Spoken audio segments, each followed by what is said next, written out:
a la clase sobre enfermedades biliares. Aquí nos vamos a concentrar en esta ocasión exclusivamente en una patología que ustedes van a ver con mucha frecuencia en las salas de cirugía y se trata de la formación de cálculos o litiasis y lo vamos a ver tanto para la vesícula como para la vía biliar. A esto entonces exclusivamente nos vamos a dedicar en el desarrollo de esta clase. Para comprender la patogenia, pero sobre todo la etapa complicada de la litiasis vesicular y o biliar, tenemos que tener presentes ciertos detalles anatómicos que no se nos pueden escapar y que los vamos a refrescar. Recordar que la vesícula es un órgano hueco con forma de pera que se encuentra por debajo del hígado y que se encuentra unido a el conducto hepático común a través de un pequeño conducto que es el cístico. Aquí ustedes los tienen todos bien visualizados. La unión del conducto hepático común y el conducto cístico termina formando entonces el conducto biliar común o conducto colédoco.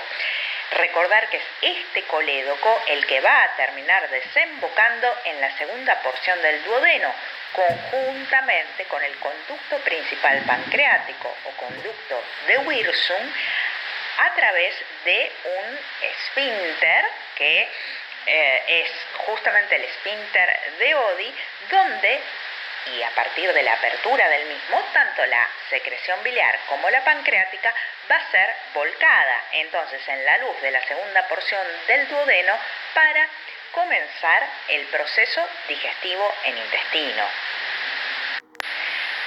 Recordar entonces esta breve reseña anatómica para lo que vamos a traer posteriormente.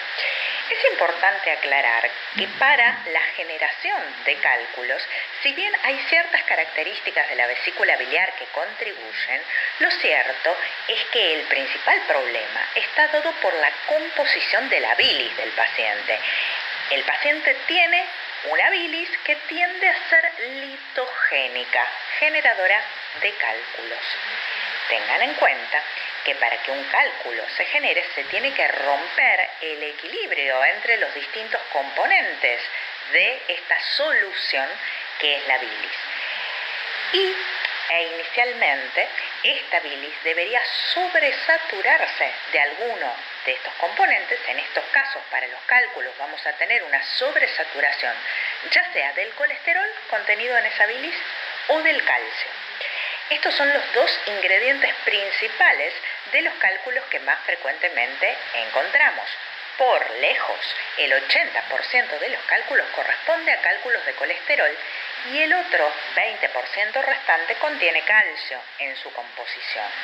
Luego, ese soluto que se sobresaturó, ya sea colesterol o calcio, va a tender a precipitarse en forma de cristales inicialmente.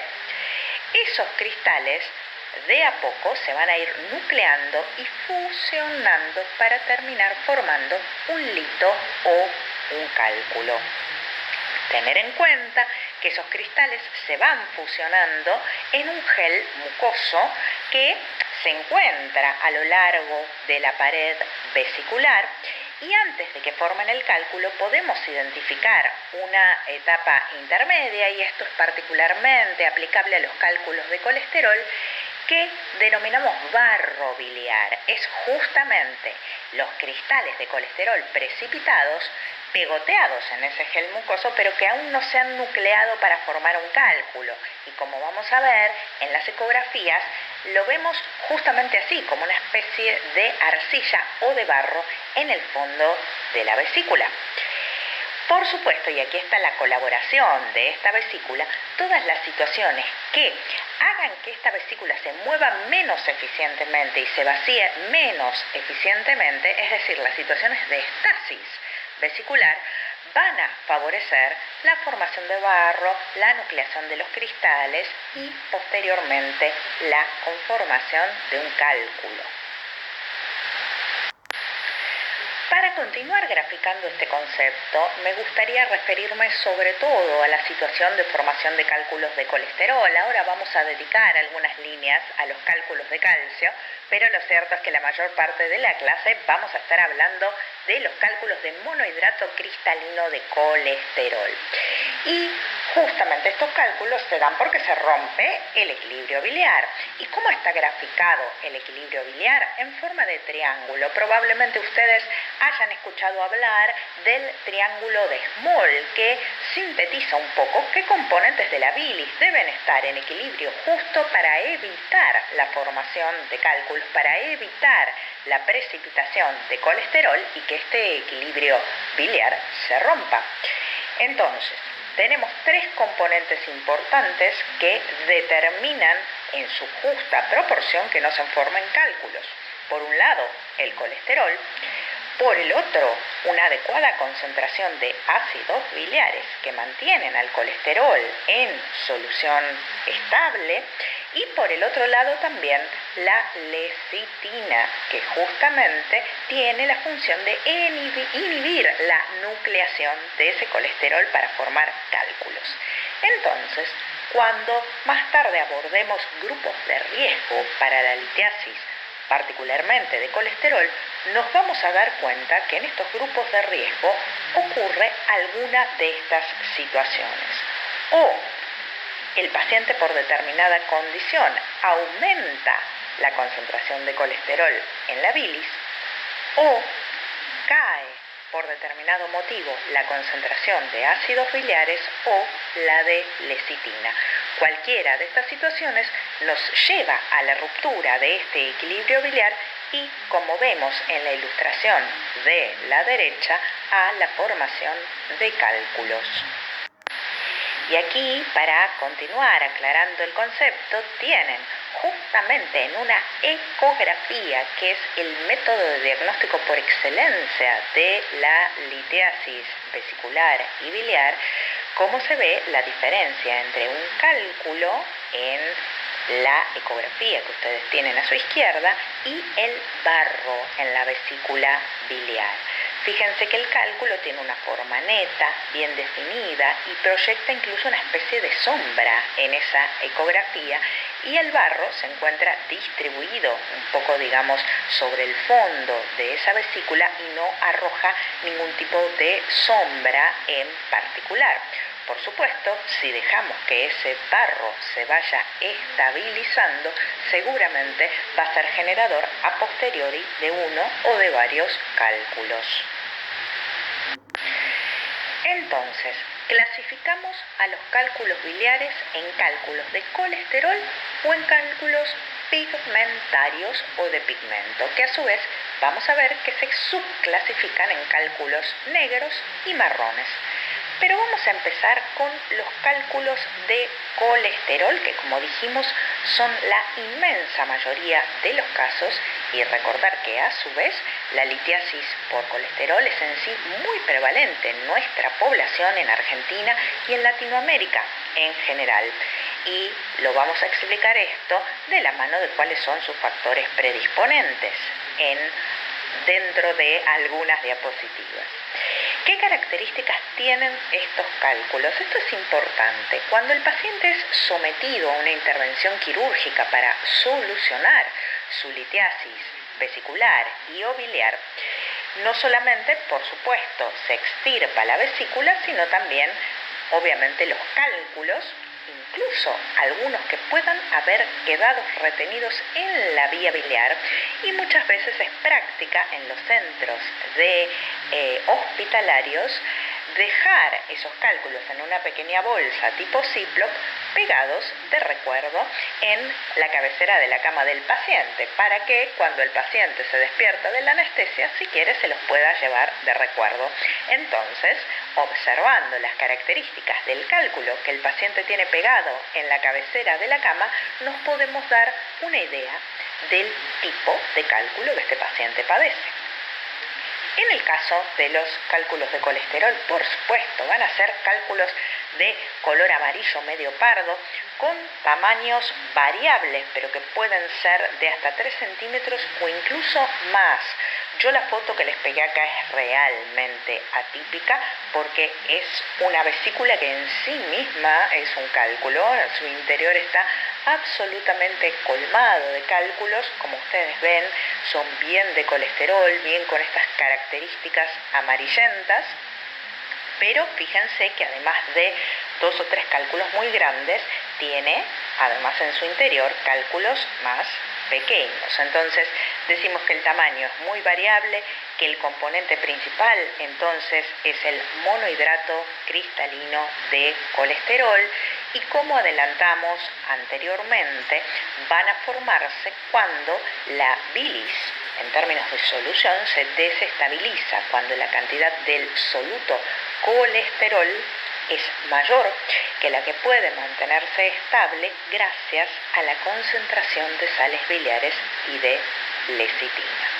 Entonces, esta sobresaturación biliar de colesterol, a su vez, va a estar dada ya sea porque aumenta la excreción del colesterol hacia la bilis o porque tenemos menos concentración de sales biliares para mantenerlo estable. Luego, ¿qué ocurre con el otro grupo de cálculos, que son los que llamamos cálculos de pigmento? Vamos aquí a tener como componente principal ya no el colesterol, sino sales de calcio que están combinadas con aniones, ya sea inorgánicos u orgánicos. Lo más común que encontramos como componente fundamental de estos calcios son el bilirrubinato de calcio. Recordar que, por supuesto, en la bilis tenemos calcio en solución en concentraciones similares a las del calcio plasmático. Y la bilirrubina, particularmente cuando no llega a ser conjugada con ácido glucurónico, es poco soluble con el calcio. De manera que la presencia de bilirrubina no conjugada en esa bilis va a favorecer la precipitación de bilirrubinato de calcio, esta sal que yo les digo que se forma entonces entre esta bilirrubina no conjugada y este calcio que fisiológicamente se excreta a nivel biliar.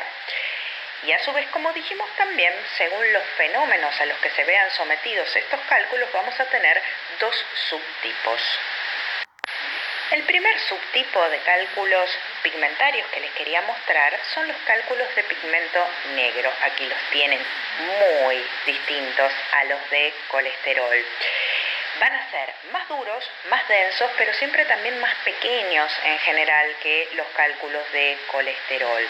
Entonces, dijimos que el calcio y la bilirrubina no conjugada se unen y forman un compuesto poco soluble.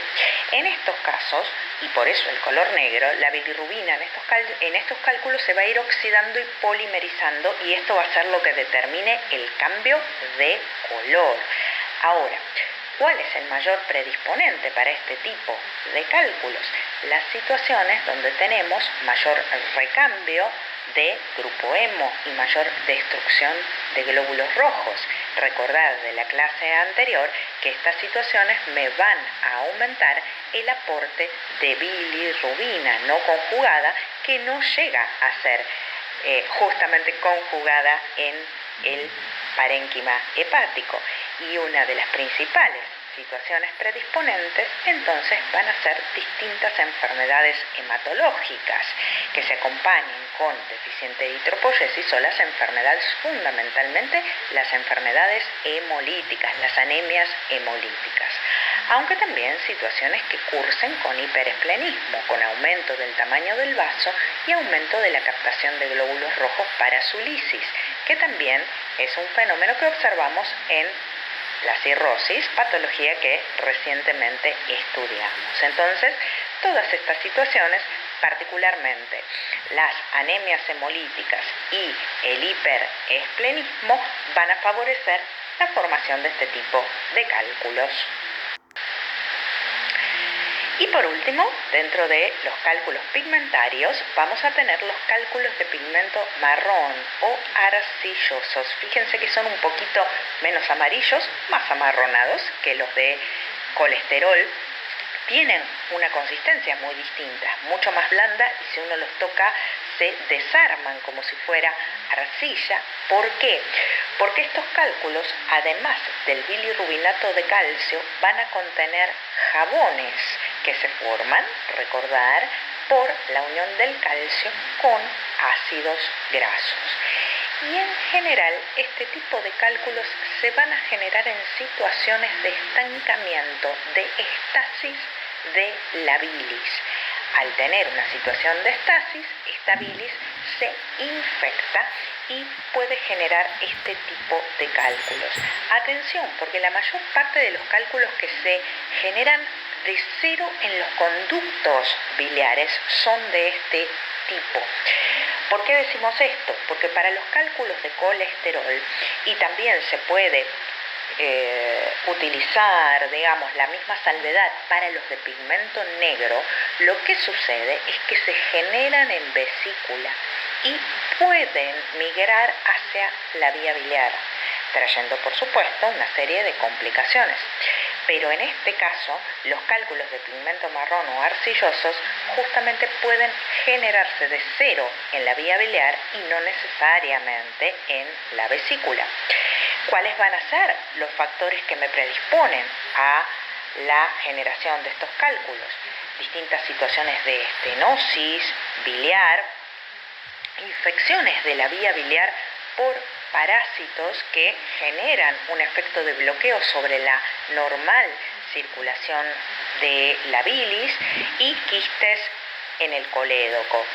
Las situaciones de estenosis biliar pueden darse por ejemplo, una enfermedad maligna de la vía biliar, o también a consecuencia de una fibrosis en un posquirúrgico donde se manipuló la vía biliar y esta misma sufrió una retracción cicatrizal.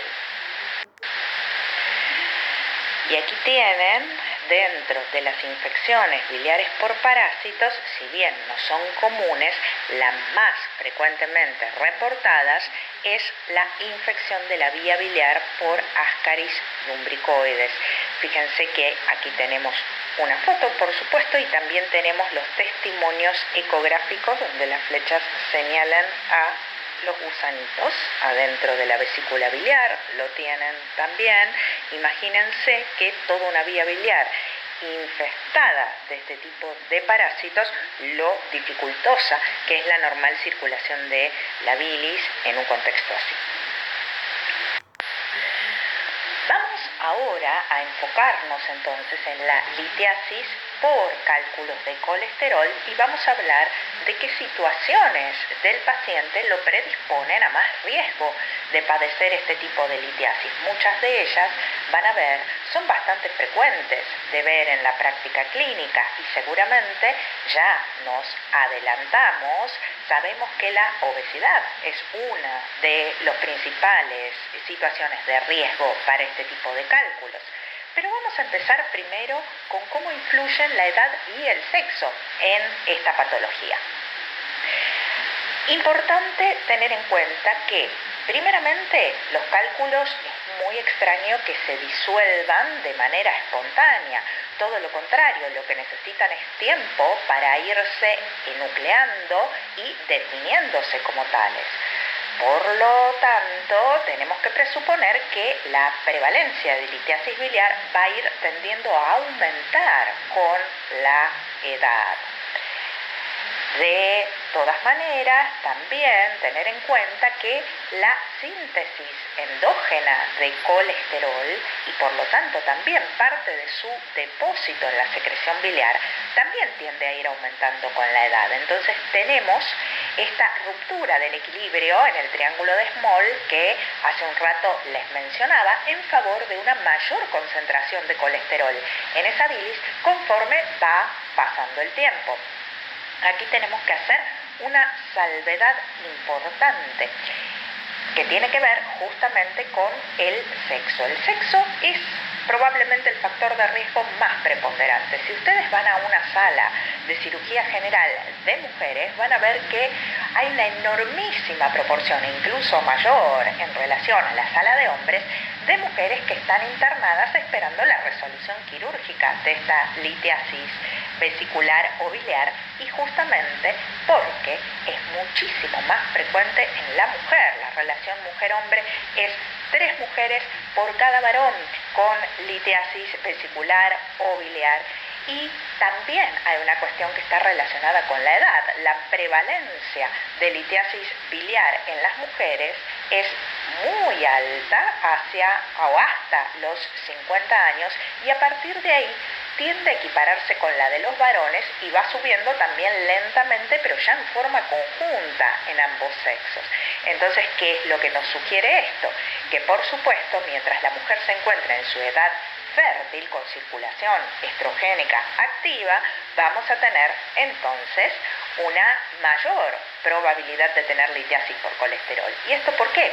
Porque los estrógenos protegen a la mujer desde el punto de vista cardiovascular, entre otras cosas, estimulando el desvío de ese colesterol hacia la secreción biliar. Entonces, la concentración de colesterol en la bilis en las mujeres tiende a ser más alta que en los varones, y en algunos casos alcanza ese punto crítico que lleva el colesterol a comenzar a precipitar. Y aquí tenemos entonces el factor de riesgo que les mencionaba anteriormente. El sobrepeso y la obesidad significan o redundan en un aumento de la prevalencia de cálculos biliares, y esto está relacionado también a la ruptura del equilibrio de la bilis como solución en favor de una mayor concentración de colesterol, lo mismo que en los grupos anteriores. Y a su vez, esta mayor concentración de colesterol en la bilis de los obesos está relacionada a lo que se postula que es una sobreexpresión de la HMG-CoA reductasa, enzima limitante en la síntesis endógena de colesterol, que no solamente va a ser responsable de la relativa elevación del colesterol plasmático en estas personas, sino también de un mayor depósito hacia la bilis, rompiendo el equilibrio mencionado. Es importante también aclarar, en su momento se estudió si existían alteraciones en la motilidad vesicular en los pacientes obesos. Recordar que vesículas más perezosas, vamos a decirlo de esta manera, tienden a ser responsables o a abonar, a estimular la formación de cálculos. En realidad, esto se ha visto que no es así en los pacientes obesos. Todo lo contrario, ustedes piensen que si yo tengo una ingesta muy preponderante o muy alta en grasas, vamos a tener el estímulo de la colecistoquinina, y esta colecistoquinina va a ser responsable de la contracción vesicular, de estimular la motilidad vesicular y de relajar el esfínter de Oddi para que la secreción biliar llegue a la segunda porción del duodeno, con lo cual los trastornos en la motilidad vesicular, al menos en este grupo de pacientes, están descartados como responsables. Y aquí tenemos un doble problema, porque tanto el exceso de peso como el rápido descenso de peso son responsables del fenómeno del aumento de riesgo de litiasis. Fíjense estas